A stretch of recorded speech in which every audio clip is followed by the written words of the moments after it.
What do you know is true without evidence? What are you certain of, right down to your bones, without proof? Back when I was 10 there was a competition for school kids to write a treatment for an episode of Doctor Who, with the best one being developed into an full episode in the next series and the winner receiving a writing credit. I was a huge fan of DW at the time and the competition was actually run through schools, so my teacher made the entire class do it, but I was very excited.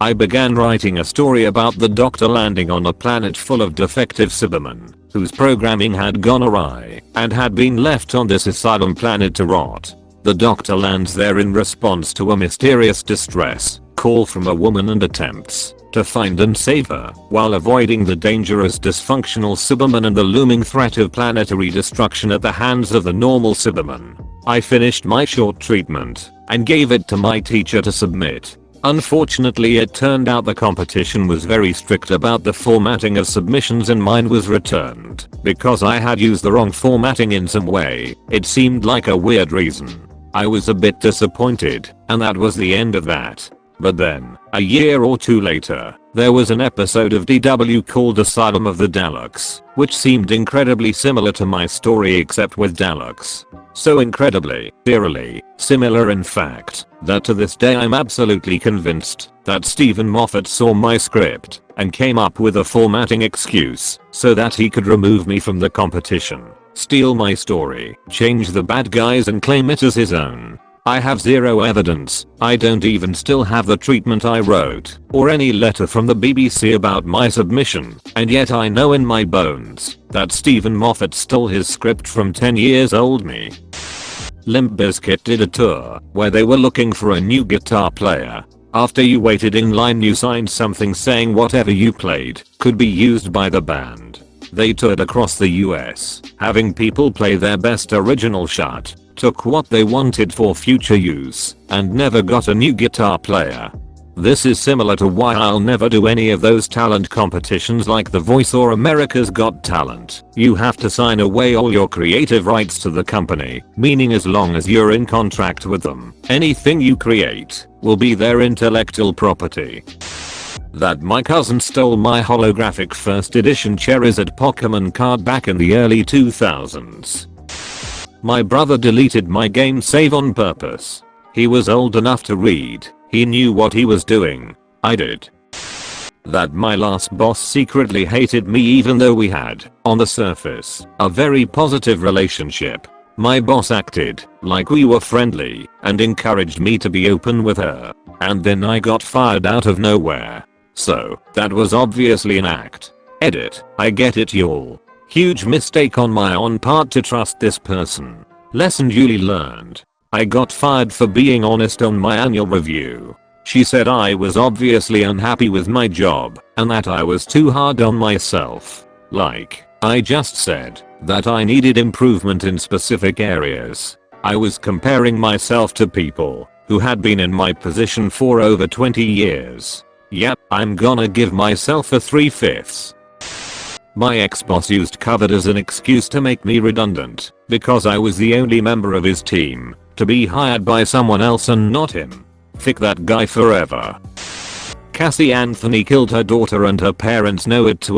To me there's definitely evidence, but the justice system failed that poor baby. And to me, what's worse is last year she apparently said she wants another child/children.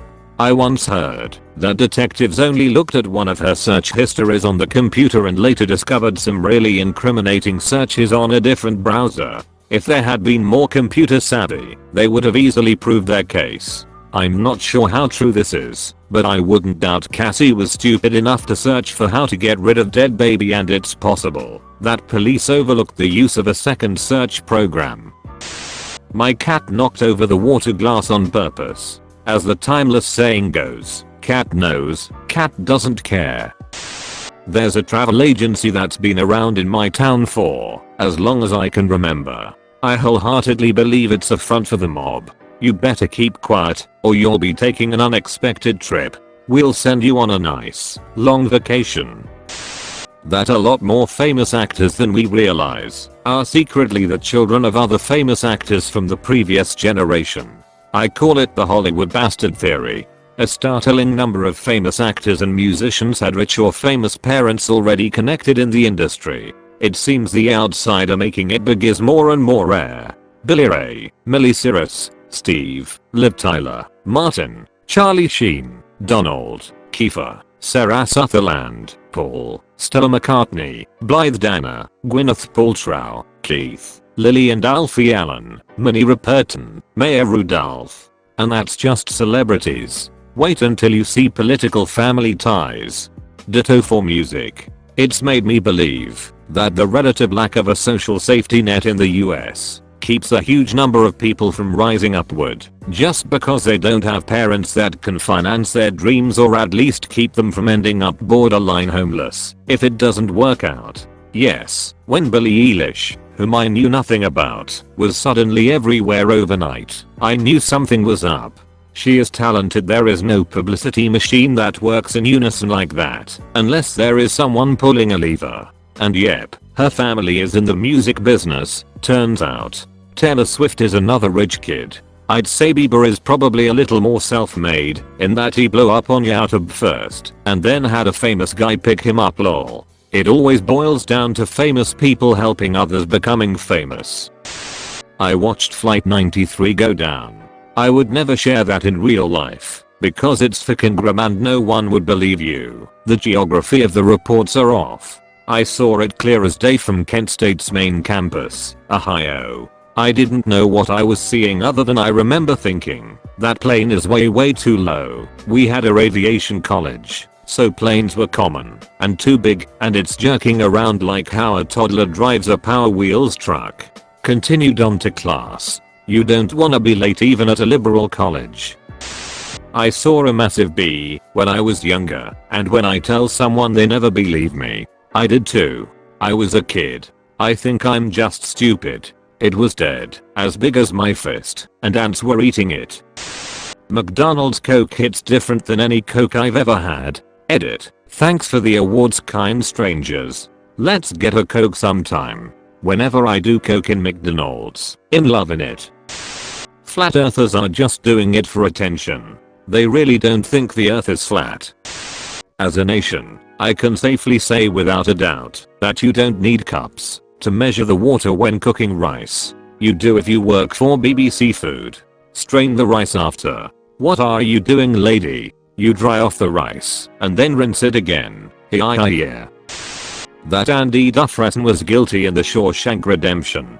It's never actually proven that he didn't kill his wife and her lover. We just have his word and a story made up by an inmate that wanted to be liked by Andy and his friends. Also, what are the chances that his wife and lover were murdered the same night that Andy was going to kill them himself before he changed his mind? Whoa. Just realized that the entire story is narrated by Red. And Red really doesn't know whether Andy was guilty or not. Only Andy knows. Red just believes he's innocent. Life exists outside of Earth. I can't imagine a universe where we are the only life. It would defy all odds that we are the only living thing in an endless space of planets. Each star in the sky has the potential for life and there are so many more we can't see. There is some Godzilla shut at the bottom of our oceans. Deep sea gigantism will not fail me. If it's any consolation, if giants do exist down there, they will probably stay down there. Ocean creatures tend to stay in their zone of water pressure because that's what their bodies have adapted to. Some have more range than others. Ever seen a blobfish? Ever seen what a blobfish is supposed to look like at the depth it's supposed to live at? It gets all thicked up when it gets brought to the surface because of the water pressure differential. See also, giant squids. One of the only reasons we know they exist is because they die and float up here or are very close to death and can't maintain proper buoyancy. They don't want to be up here. They prefer the crushing blackness. God, I'd be terrified to be that deep. And imagine, you hit what you think is the bottom and you're insanely deep, like you were exploring the Mariana Trench and then you find a cave. think it's just going to be small. You start exploring, you get lost, you find some creepy shit. So many things that could kill. Drowning and beasts. Scary. Edit. I love Subnautica and have almost beaten it. Ghost leviathans and the big red and blue ones don't scare me. I like the ocean and its wonders. It's just the super deep without anything breaking the void. But monsters bits that scare me. My personal theory. Massive lobsters. Lobsters are biologically immortal. So long as they don't starve, get a disease, or get killed by another creature, they will live forever. Additionally, every time they molt they grow bigger. Logically, this means there has to be at least one absolutely gigantic lobster that's hundreds of years old hunting sharks down on the ocean floor.